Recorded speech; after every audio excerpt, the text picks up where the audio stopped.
So if you're ever sitting with another medium, do you ever feel that you're like, she's trying to read me right now? She's reading me. Oh, it's happened. It's happened. I'm like, There was an instance where I was getting out of the shower and I heard, hi, Tyler. No. Because you don't think, oh, that's a person. You think like, who's in my house? Because I have shampoo in my hair, like I've seen from Psycho. You are so fascinating. I think you're going to be one of the most fascinating people to be on the show with us, because we were just talking about you and the history of what you've done and where you come from. And we really want to learn about your essence of who you are. And I know you experienced it for the first time when you were 10 years old and you were so young. If you could take me back to that moment of what that experience was for you. Was it similar to what Carlos felt, like this energy behind, and what was it for you? Well, so many kids are intuitive, and then often by the age of like 12, 13, it seems to kind of wane. But I find that, at least in my case, when I was 10 years old in April of 2006, I basically just woke up one night with this overwhelming knowingness. It was a feeling as if it was a memory I was recollecting, but it hadn't happened yet. It was the most confusing thing. And so I went into the room to try to explain this feeling to my mom. I knew that my grandmother was going to pass away and that we didn't have much time. And as I was explaining this to my mom, her phone rang and she picked it up, and it was the news from my dad that he'd just watched my grandmother die in front of him. So that was, more of an incident. It wasn't considered an ability. It was just something that had happened. Right. But as these moments of knowingness continued and seemed to really correspond to pivotal timing, that is when I realized there's an ability at work. So I love like superhero movies, okay? And so this is how I relate to the world in a lot of ways. He does. When we were thinking about like you as a young person experiencing this, my mind immediately went to like those scenes when the hero is experiencing their powers for the first time and they don't understand it, and sometimes it's overwhelming and it can be confusing. What was, I guess, the overall experience for you like? Were you in a scenario in your life where people were open to the things that you were saying, the things that you were talking about?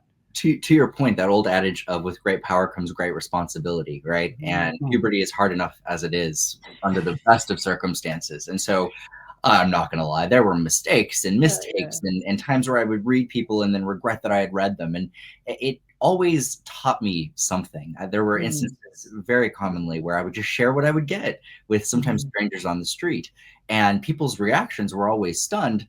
But I realized as time went on that it was so important to kind of create a sacred space, to have people come to me, not me just pick people out at the supermarket. So it definitely contributed to some growing pains, but I think it all got me to where I'm at today as a medium. Yeah, and now you speak to the other side. Do you also see the future? I was just going to say, it's kind of complicated. It was just as simple as, we ring up grandma and she's coming through and she's standing behind you. But what's so fascinating is, as I've done this work, what it means to be departed, it has kind of became muddied, because in readings, everyone feels alive. You feel alive, generations before you feel alive. It's all very active. It just may not necessarily be in this current time frame. And so in a sense, as I navigate these readings of kind of interlinking history, often bringing things up to people that they don't even know about initially until they check in with other family members. And so it's very cathartic, and that's one of the benefits of it in and of itself.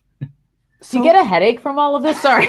Yeah. Oh, are you must have noise just kind of all over. Yes. Oh, and I've done a lot of readings to try to kind of blow off that steam. And I have something of like a symbiotic relationship with my ability. So I, will work and kind of blow off that steam, and then it seems to reward me with good health. And if I don't work, if I don't do readings, it starts to feel like it's kind of backing up, and I start to feel like I'm losing my cookies. And that's when I can usually tell that I'm going to start having physical symptoms. And without fail, I do if I don't do readings. So I kind of have to, and I'm glad that I'm doing it, because that would suck. Yeah. So you have to exercise it out in order to feel like normalized in a way. In my case, yeah. And mediums are so different, and we'll often speak to so many different experiences. But in my case, it's very much a feeling of kind of the outer speaking to the inner. And it's so much more than even just conversations around people who've passed, as much as it's like symbolism, analogies, metaphors, and kind of creating transformative experiences. Now, you've done a bunch of readings, and one that everyone talks about is the Kim Kardashian. When you're on the show, everything kind of started for your career into television. Do you need to see the person first and kind of feel their energy, or kind of is it you? How does it work for you? Or are like even us sitting here, do you feel anything? How does that all come together? Yes. Well, I liken it to something like a volume dial in the sense that there's always background noise, right? But when I do a reading, I kind of turn that volume up. I kind of tune in with intention to focus on certain things. And so, yeah, when it comes to that process, I mean, it's intense, it's immersive, and it really varies depending on, you know, the environment. But it's kind of like that old adage of like the left brain, right brain thing. It's hard to hold space for both at the same time. And so when I do a reading, I often will kind of go into a trance. I often don't even need to look at the person to do a reading, to your question. One of my first readings was done over the phone with Sarah Paulson, of all people. And that was, you know, from thousands of miles away, and my hand was shaking, my palm was sweaty, and we had a really beautiful experience. But it just goes to show sometimes seeing people can impede it because they might make a face or you might recognize them, and it's just better sometimes to actually have less information. So when you, content-wise, when you get information, so let's say I had something that I needed to tell Sangeeta, but I was nervous to tell Sangeeta because it was big news or bad news or whatever. Do you ever just hold back on something that you know might be a bit too earth-shattering for somebody?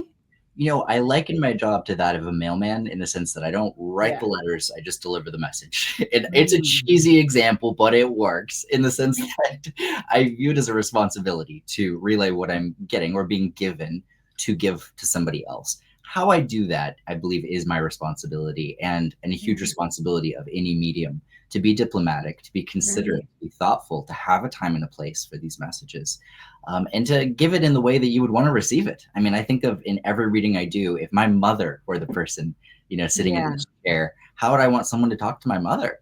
And then I try to integrate that into the reading. How would I want to maybe break difficult news or assert difficult subjects without stirring up, you know, difficult emotions? So it's definitely a skill set, and one that one develops over time. So Tyler, can you read yourself? Can you? Harder to read myself than a stranger off the street. And the reason being is just because of implicit bias. We all have biases. We all have our hopes, our dreams, our goals, our fears, and that can kind of skew how we think of our future. And mediums are not immune from that. So when I, you know, kind of try to tap in, sometimes even in aspects of career, my own feelings will kind of supersede subtle intuitive impressions. Have you talked to other mediums? I have. There's several famous and non-famous ones that I've been able to connect with over time. And what I find to be so interesting with that is everyone just speaks to such a different experience. There isn't like a Better Business Bureau, as much as I wish there was. It would be great to have like an organization of mediums where like fight crime and like, you know, come together. But what you find so interesting is these mediums generally are very anti-structural people.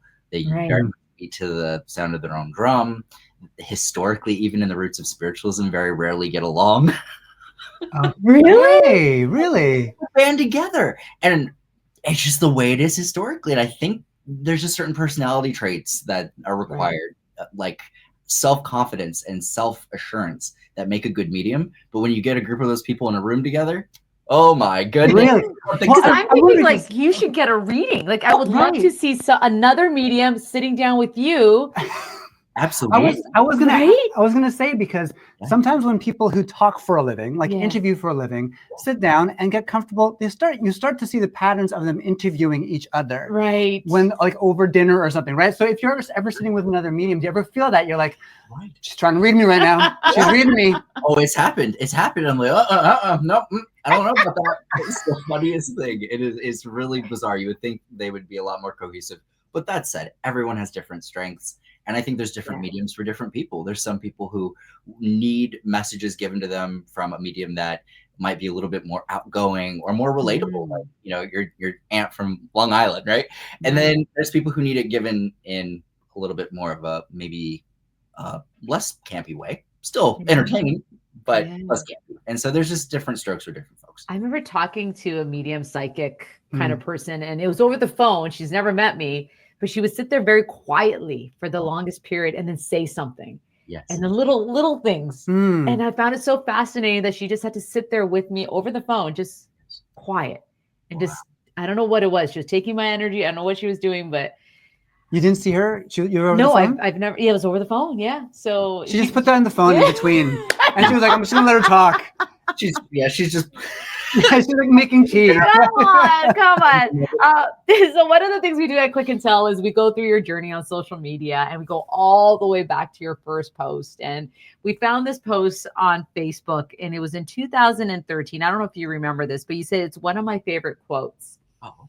People inspire you or they drain you. Pick them wisely. Oh, that was catty for little me. Yeah, what was happening in 2013? Name names. Yeah, drop some names. Names. What is happening here? Who's this? Who's draining you, Tyler? Oh, it is good though. I mean, it reminds me of another quote that, like, when it comes to love, it's less about acquiring it and more about removing the boundaries that keep you from feeling it. Oh, That. That's a cherry on that Sunday.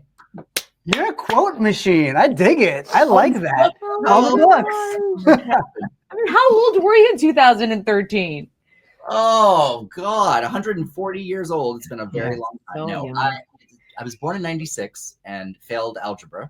So So we're neither here nor there is what we're saying. absolutely. Oh. A post you did in 2017, a really good friend of ours is Alan Thicke. Yes. And it was a beautiful post that you had, but that reading got a lot of press coverage on it. That was one of the hardest readings, I think, of any of them in the 100 that we filmed for the show. And it was really painful, bittersweet, I should say, because I was able to follow up with Tanya after Alan's passing. And I was able to read her, and for the first time, at least on television, reconnect with someone who I had met with who was alive and on the other side. And his message, while short, it was succinct, it was meaningful, and it meant something to her. It basically spoke to a statement she had made out loud right when she got the news that Alan had passed. And she said, essentially, Alan, I don't think the sun's ever going to come out again for me. And that morning, as I was getting ready, I was saying sunny side eggs, like I wasn't hungry. And I was seeing like imagery of like suns rising, and it just didn't make any sense, but I said it. And so when this was communicated, it let her know, that the sun would come up again, metaphorically, that there was hope, that he was aware of the words that she said in his moment of death and was coming through to say, you're not defined by that experience. So it was very, very beautiful in its own way. Yeah. Wow. And you talked to Alan as well. I did. Yes. Living in on the other side. It was a really that's a unique experience. Interesting experience to connect with someone who was very much a skeptic here. It came through surprisingly succinctly, which often does seem to happen. Those men, if they're very practical, it comes in for some reason just very like, nope, this is it, Tyler, this is it, which I actually prefer. So. Right. And you talked about his heart attack and his blood pressure when you had his reading with him, and then he dies a few months after. Did you know that was going to happen, or did you feel there was something that's coming up in his life that wasn't going to do well with his health? I definitely felt that more than just blood pressure, that there was a serious problem going on with his heart and that he needed to immediately get this checked. And it was something that, to the point where I was reiterating it so much, they kept it in the edit, which I'm glad that they did, because so often, I'll sit with these clients for 45 minutes. My reading with Carmen Electra, I want to say I sat for like 6 hours. So they get, I'm very thankful that they, put that in, because it did speak to the realness of the experience. I was frustrated. I had this about his heart, and he wasn't listening. And he said, "Thanks, Dr. Dyler." And it made me want to pull my hair out at the time, but it ultimately, was an actually very heartfelt experience, even with him. And then to meet her after was really an honor. You touched on the idea of like talking to people that are skeptical, and this just must be the thing that you deal with all the time. Yes. Do you feel a need to prove yourself to people, or? Well, I feel like I definitely owe it to the world to at least give my side of the story, to at least explain my understanding of what it is, what I do. And I think that there's so many misconceptions about mediumships and psychics and readings. In many ways, I differ from a lot of the other people in my industry, my colleagues, I guess you could call them. And so I really kind of just speak, I think, to the subjective nature of the experience and its transformational effect on people. There is objectively insight that comes through that can be factual and verified, and sometimes even happens. But what I find to be so special is it's almost more akin to looking at a beautiful piece of art. And some people can be in a museum and they see a painting and it touches them and it affects them in a way that is ineffable, that's beyond words. And then someone else might walk by and look at that and go, oh, I could have painted that. And so it's very kind of specific to the person. And I find that readings are very much along those lines. It's consciousness based. Going back to Alan Thicke, the idea that you met him and then he's on the other side and you're able to talk on both sides. When you have that kind of experience, do you feel him once in a while? Like just you're walking through the door somewhere and you're like, I just got a message from Alan. Or do you have those kind of moments? Funny enough that you say that specifically with Alan. I'm remembering now and I'd forgotten this. There was an instance where I was getting out of the shower and I heard, hi, Tyler. No way. I remember when it happened. It was like right after. I was like, what was he trying to say to you? It was like, if it wasn't a show called Incredibly Thick, I don't know what's going on here. It's like, he did come right up to it. It was very funny, but I remember that happened. So, and that's always the scariest when it's like audible, because it's startling, because you don't think, oh, that's a person. You think like, who's in my house? Because I have shampoo in my hair, like I've seen from Psycho. So that was crazy. It's almost like they know that they can talk to you. So they're going to go ahead and talk to you. Yeah. There are times, and they definitely, I think, can connect to all of us in some way or another, but it does seem that they kind of go with the path of least resistance. So if you think of it in that way, it seems that they just kind of go where the easiest avenue is to get the message across. And I do believe that they have a very strong link to our subconscious and our unconscious. And so in moments of sleep, in moments of hypnagogia between wakefulness and sleep, in moments even of daydreams or when our mind wanders, all of those states are free game, I think, for information to pop up. And all I have done is just attuned myself to notice it. And then if it's there. So there's this thing about, I'm so interested in people's like dream states and sleep states. I was going to ask you, what do you dream about? Well, so there's that, but also I wanted to know, when someone says, oh, I dreamt about this person, and then the science will say, I guess things that I've read anyways, your dream state is like your brain is kind of like dumping information from the day, and then you're observing it in your subconscious. That's a bad explanation, but it's kind of like how I've read it before. Sure. So, but if someone says in that state, oh, I talked to my grandmother or whatever, you would put some weight behind that as like, no, that's not just your brain doing it. That could be something legitimate. Sure. And it's not to say that we can't just have random dreams about our loved ones. And to that point, often people will have what I call grief dreams. So after a loved one passes, sometimes they'll dream of their loved one in a state where they're immobile or perhaps in their last moments, or perhaps they're racing to get there. And it's almost just like, to your point, reliving trauma or processing perhaps what's in the conscious or not, and needs to kind of come up and be dealt with. With that said, I think in that kind of in-between space, there's a lot of liminality just by the middle ground nature of sleep. And in middle grounds, these threshold states allow for things to kind of come up that we wouldn't ordinarily be able to notice. And that's why we can't generally, unless you're a lucid dreamer, control our dreams. They just come up. We have no say in the matter, right? And so that's a great way, I think, for them to convey messages. What makes it special is when there's verifiable data that comes through in a reading. Grandma comes in, delivers a message, says, look in the wall, there's a locket. You go, you look in the wall, there's a locket. And it sounds unbelievable. There have been that would scare the shit out of me, Tyler. So many cases where people have shared with me in their own lives stories along those lines. Yeah. So what do you dream about? Do you have dreams? Well, I do. Unfortunately, I taught myself to lucid dream when I was a teenager because I thought that would be really cool.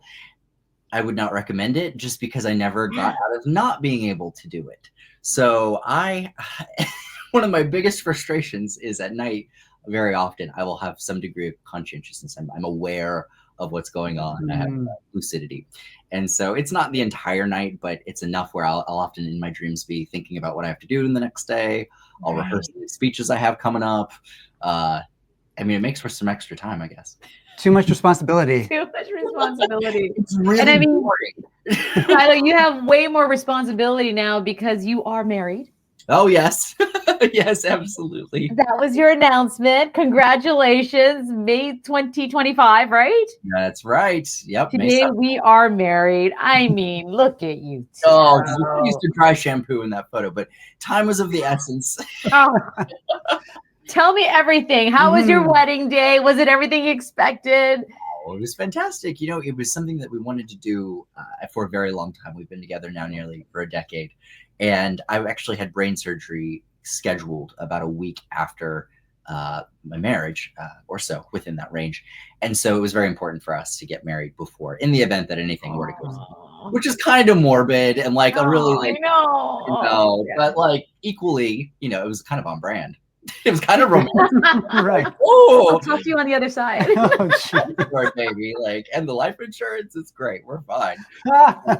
So, you know, it was genuinely though, you know, fast, and went to Beverly Hills Courthouse, went home, you know, went through drive-through, like very chill and very much. What did you wear? Oh, I want to know. I want to know all the details. I love weddings. We have yet to do a photo shoot because I was still healing with the hair. All right. Okay. Brain surgery. So these luscious locks are back, baby. And you know, autumn might be a good time for a photo shoot. So I'll keep. Yes, beautiful. Oh, well, so for someone who, you know, you meet someone, maybe the temptation is to sort of read a bit into them, right? Like, well, it's like looking at Instagram. You're just like searching what their history is, right? That's it. Without the technology. Yeah. But when the two of you met, I think it's kind of interesting for someone like you who can know so much about, you know, what's coming up by reading things. How did you know that this was the right fit? It's hard to say beyond just a deep knowingness, which I know sounds like a cop-out because it's kind of like my thing. But I genuinely, the moment I laid eyes on him, knew that that was going to be the person I would go on to marry. And I remember I exclaimed out loud, like, "Oh, F," like, wow. Because my life at that time was in a very different place. I was previously in a different relationship, had a dog, a whole thing. And I knew my life was going to change. Because of this one person, and that this was my person. It just almost felt like remembering something that had already been and was kind of almost destined to be. And when people feel familiar, I think that's a good sign. It's usually an indication that perhaps we are remembering the future. Are there rules? Are there days where he's just like, stop it? I know what you're doing. I know you're reading me right now. It's happened. It's happened. There's been times I randomly was like, "Oh, your grandma falling through a wood deck," and then he called, and his grandmother had fallen through a wood deck, and I'm like Life Alert, but like a lot more flamboyant. I just go, "Neener, emergency at home!" And right. Lassie, I will go to the well and I will pull out his family. I'm curious about love, because does love make the attachment to the person on the other side, or is it just the idea of knowing someone? You know, love is such a fascinating idea. Yeah. So ineffable. It's hard to define. Your definition, his definition, my definition, it may all speak to different experience with different emphasis, right? Some people find love with their pets much more fulfilling than any romantic love, and vice versa, all different types. But what I find to be so special about love is its subjective nature. It is consciousness-based. Of course, we understand there's certain chemicals that are released when a mother holds a child, right? But I believe that there's an equivalent, that it's almost as if this force is having to have a physical manifestation, and that's the oxytocin and the feel-good chemicals that come through. But this love exists before it even hits this physical feeling, and I believe that it's one that transcends physicality. So it's the most mysterious force in the universe, and it seems to reflect that bonds are still there. They're still self-realized. Yeah. Wow. So you had mentioned this, but this picture, I mean, it speaks 1,000 words. Yeah. We wanted to talk to you about what this experience was actually like for you. Yes. You know, and here's you in the hospital bed. Smiling, of course. Yes. You know, what were your fears? What were you going through? What were you relieved by? What was it all like for you? You know, just the morphine. No, I'm just kidding. Really, you're like, thank you for giving this to me. I was feeling lovely, didn't have a headache, no problems. Hence the smile. You know, I really, it's very kind. I felt that, you know, just to be able to wake up, and this was my second brain surgery that I had. And so the first time around, I was like so relieved. The second time around, I mean, I was ready to kiss the ground. I was so glad I had survived. It was a little bit of a riskier, more complicated surgery this time around. And so I felt so overwhelmed with gratitude, truly. And I also try to sometimes take that state that I was in the night before surgery and hold on to it, because I wasn't thinking about what I had to do next week. I wasn't stressing about what someone called me in 8th grade. I had no problems with peripheral family. It was all good. All that goes out the window. And it really, shows us what to prioritize. Are you in the clear now? Oh yeah, all good. I will have the cyst likely for the rest of my life. They were not able to remove it as much as they were able to just give it a poke, and relieve the pressure, but it's something I was born with. It's about an incidence rate of 1 in 3 million. So very strange. Because I'm so curious, and maybe this is a crazy question to ask, but because you've had brain surgery twice, and you can read people, you can is there any connection to the physicality of a brain scientifically to what you're able to do at a frequency that most people can't do? Like our mediums 1 in 3 million. Yeah. Right. Well, I think mediumistic experiences are extremely common. There's this old adage of, not everyone believes in ghosts, but everybody has a ghost story. And so it is something to think about. I think that there could be a number of explanations. Clearly, the brain is part of it in the sense of it's the faculty of which information is coming through. In studies that I've done on my brain, particularly noting the electrical activity, it seems as if, there's kind of at will reductions and increases of electrical activity, as if that is happening through some controlled way, which is pretty unusual. But what I genuinely, if I'm pulling back the curtain, what I really suspect is that, there's this old idea that spirits can use technology and electronics and turn lights on and put candles out, even back in the day. Right. And so if you think about the brain being an electrical mechanism that relies on very subtle electrical forces to communicate, what if they have the ability to just tinker with that electricity on a small scale and give us thoughts, give us ideas, give us inclinations? I know it sounds a little strange, but I have wondered when I do readings if they're not just kind of like have that thought by controlling the electrical mechanism somehow on some micro level. It's a stretch. It may not be the case, but I just can't drop. I have a friend who says her brother calls her all the time. Like the phone rings especially on certain occasions, and she feels like her brother's connect, and the phone, nobody's on the other line, and this is her experience, and she says that's my brother calling. So cool. There must be something to it.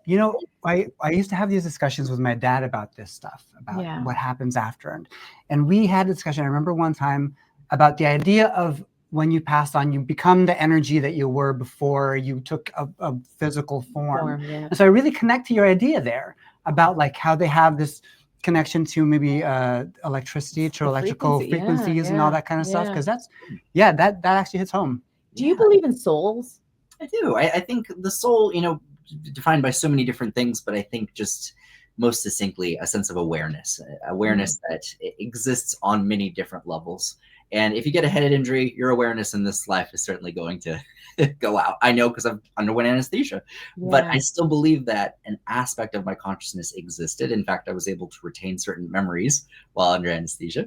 A lot of people have out-of-body experiences. So I think it does speak to some discarnate aspect to our intelligence that can leave our body, that still has a sense of retention and can process new experiences. Do you have someone else's soul? That's a good question. If you think of it as kind of a unilateral thing, or like an individual thing of like, we live this life, we pass, we go into another, we pass, we go into another. It's a very linear understanding and very time-based. And what's so interesting is when they come through, they seem to put an emphasis on transcending time. So when it comes to reincarnation, I've often wondered if it could all be happening at once. Sometimes I've had people seem to kind of retain memories of other lived experiences from other lifetimes. And it just speaks to the kind of fragmented nature perhaps of consciousness, but that it's all interconnected. Yeah, because sometimes you feel you've been there, or you feel a connection with certain people. Like you said, your partner, you knew right away. There must have been some kind of... even the deja vu thing. The deja vu thing. I do deja vu that I was having cake today. There you go. There you go. Gotta have some. Just having cake. Day after day after day. Every day. It just keeps happening. You're going to be back in Niagara Falls, and we're so excited. But the idea of you being around so many people at the same time. Yes. What is that? 400 people? Probably closer to 2,000 for the audience. Okay, I'm not even close. When you're in a room like that, what kind of energy are you feeling? Oh, it is so overwhelming. It truly is intense in the sense that the day of, I eat very little. I have to make myself drink water. I'm very habitual the day of. I wake up on every show day exactly the same time, eat when I do exactly at the same time, so that by the time I go out and am kind of in this state of chaos, I've done certain things to kind of orient and structure myself. And that seems to be key. Getting a full night's sleep is like essential to be able to go out there and connect to this kind of alternate state of being. And I just really have to be able to make connections quickly. It really is a race against the clock, which is one of my least favorite parts of it. If it were me, I would love to stand up and be there for 6 hours, but they'd get the vaudeville stick and pull me off. So you want to be there as long as you could, right? So I will give it my all, and definitely within the time that I have, I really try to knock out as many readings as I can, but extract something of quality, something that's unknowable, unguessable, ungoogleable, so that the entire audience can also leave that experience feeling a sense of validation. Was there an experience where you were with the audience and it was so intriguing to you, something different that you experienced? Because you're still going through, I'm sure you're still learning your strengths to this day. Was there something that happened recently you're just like, I can't believe that just happened? Yeah, every reading blows my mind, particularly as they evolve. But one recently I did was bringing through the mother of a young lady that I was reading, and she had passed in her 60s, and she communicated right off the bat, "Thank you for covering up the medical equipment and making me feel normal." And it was a very succinct message, covering up the medical equipment, making it normal. And I communicated this to her daughter, and her daughter said that as her mother was dying, they took like fabric and cloth and covered her arms that had the IV lines and hid from her sight the reminders of the medical equipment that she could not get out of. And that validation was so strange because she remembers going to great lengths for her mom, covering this up so she didn't really move, and she didn't want her to have to see it. And little moments like that, people aren't posting on social media. They're not in obituaries. They're not even really because it's just such an off-the-wall thing. And stuff like that's really what substantiates a connection. So for you, I guess, when you have those moments when someone feels validated or satisfied by something, or they connect in some way that they were really looking for, that's what gives back to you. That's what I imagine anyways. Absolutely. It's a transformative experience that I hope equips people with the tools to perhaps just think a little differently and maybe navigate grief with a little bit more of a broadened understanding that grief is not something to be closed. It's a lifelong relationship. But with that, there are also means of connection, means of honoring them and carrying their legacy into the world in a very practical way that I really believe they can continue to inform if we're open to it. So I don't know. Remember that movie, I See Dead People? Like, do you see actual Sixth Sense? Do you see figures, or do you actually see a human? Do you see a spirit, a soul? What image do you what do you see? When I was young, I actually saw a lot more apparitions than I do now. And I used to think it was like an episode of Ghost Whisperer. I was like, what's going on? I'm starting to see people and these things. And then as I got older, it actually started kind of shifting and evolving. Then I would start seeing all sorts of things, amalgamations of kind of human-like creatures that often kind of spoke to the person I was reading's like innermost fears. I was reading with someone who was struggling with paranoia and was seeing this monster behind them, described the monster, and it was exactly what they had been essentially hallucinating. So I realized very quickly there's aspects of the unconscious that come up, and in these readings, like people seem to be fragments of this deeper collective consciousness. So being so close to grief and being so close to people's emotions, for having done this for so long, what would you say now about human connection and the important things in life? Yeah, I would say for me, my work has really changed how I navigate life in the hopes of living in such a way so as to prevent future regret. It is so important that while we have the chance, we seize the moment. We all know that life can change at the drop of a hat, but we have a normalcy bias. We woke up this morning, we think we're going to wake up tomorrow, we think things are going to be relatively the same.